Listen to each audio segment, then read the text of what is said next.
Dear viewers, I'm going to briefly talk about foreign aid. I was looking at the stats, and Africa, sub-Saharan Africa, received $1.2 billion in the year 2017.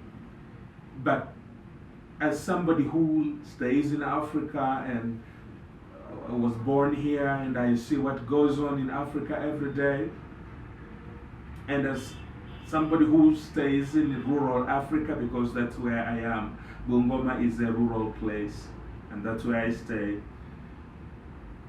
And I've traveled across Africa. I've been to 10 African countries, so I understand the terrain of Africa through experience.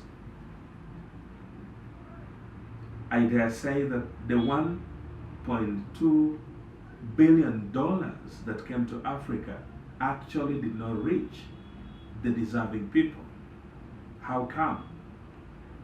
I've always wondered why a lot of foreign aid comes to Africa, but when we move across the villages where there is that farmer who is supposed to benefit, to have some mechanized agriculture, where there is that poor pupil, that poor student in a primary or high school who is supposed to be benefiting out of these huge chunks of money, and we see nothing there. Where does this money go to?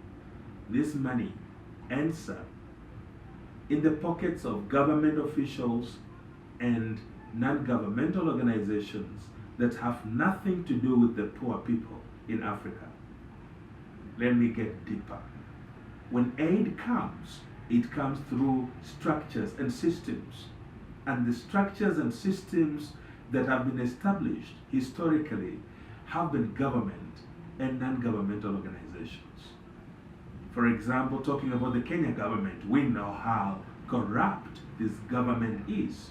And therefore, when aid comes to Kenya, it ends up in the pockets of high-ranking government officials.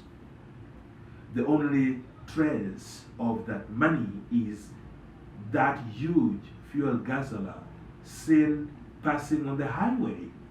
Of course, they don't get into rural areas where we have jiggers, where there is the poor women and widows and orphans and the poorest of the poor. They don't go there. You'll find them on the highways and going to big hotels in urban centers. How do they spend this money? The government officials, they spend that money through workshops. They call them capacity building seminars and conferences.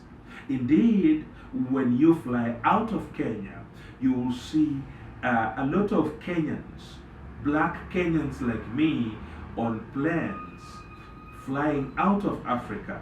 And when you ask what they're going to do, they'll be going to spend that aid money in better places. For instance, they'll be seen going to Durban in South Africa, or they'll be going to Dubai, or even Geneva. Some will be going to the UK for capacity building conferences. And when you ask what they're going there to do, it's just to spend the money. They go there for as long as 2 weeks, and they stay in very expensive hotels, and they pay themselves hefty allowances.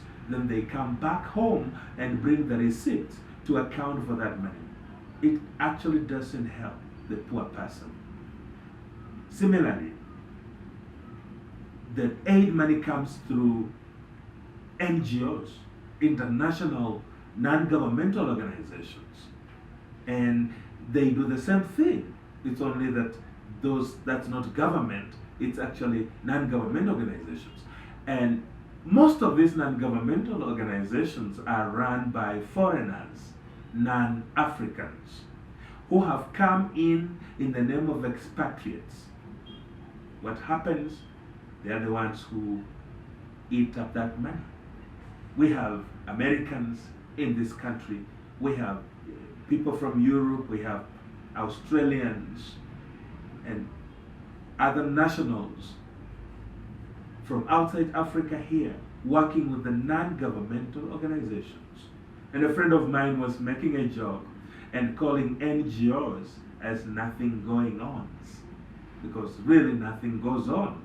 You see the fuel guzzlers and those expensive lives that these people are leading here at the expense of that poor African.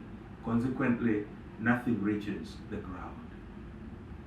But I'm thankful for technology, and I'm thankful for Rise Up Society and organizations that are working at the grassroots, laboring day and night to deliver in the biggest way to the deserving people, sometimes out of nothingness. We are providing an opportunity for investors, for individuals to come and reach out to the very bottom of Africa and affect lives in a positive way. And I believe as we connect together through Rise Up Society, we should be able to deliver more than anybody has ever done before. We have already proved that. With nothingness, no sponsorship, we have done quite a lot. And if we were given just like 10 million shillings, those are $100,000, I'm very sure vast areas will be gigger-freed. Because what we will do will be to go there firsthand and implement what needs to be done. We will implement things in the most frugal, most efficient way possible. So we have an opportunity before us to do that, and we are committed to it. One of the advantages we have as a global community right now is that we are able to donate through PayPal. We are able to send in money through the bank, and this money goes direct to serving the people. Similarly, we can send in boxes, although again we have a problem with shipment. The shipment charges are so high. A friend who stays in the UK told me that when she sends stuff to the first world countries like Canada or America or New Zealand or Australia, she spends very little money. But for some reason, that is a crazy one. When you send stuff to Africa, you pay a lot of money. And that is one impediment that has kept Africa starved, as the rest of the world, or some parts of the world, wallow in surplus. So we can send in supplies, or we can send in money. And with this, we will take that and go to the real people and be able to bless them. So we are bridging that gap. And there will be no excuse whatsoever for us not doing the right thing. The only thing we get out of giving through the big NGOs is you get tax exempt. You know, whatever that means. Tax exemption, you get that. We don't have that in Kenya. But in the developed world, we have that. The US has tax exemption. And they'll bring you that. But truth is that the rest of the money didn't reach the target. So we give the world that opportunity, and I'm so excited about it. And I want to encourage us to continue rising up and using this avenue that is before us to touch some very deserving lives in Africa. I am personally in the forefront, leading the cause towards that. And I can see light at the end of the tunnel. I can see things beginning to unfold. And this year, much more will be done than we have ever done in the last 7 years. So I'm so excited, and I welcome you to walk with us as we bless lives in Africa. Thank you so much for watching. Thank you for subscribing. Thank you for donating. Thank you for praying for us. It's a difficult thing to do, but we are doing it because of the synergy that we have created as we came together. God bless you.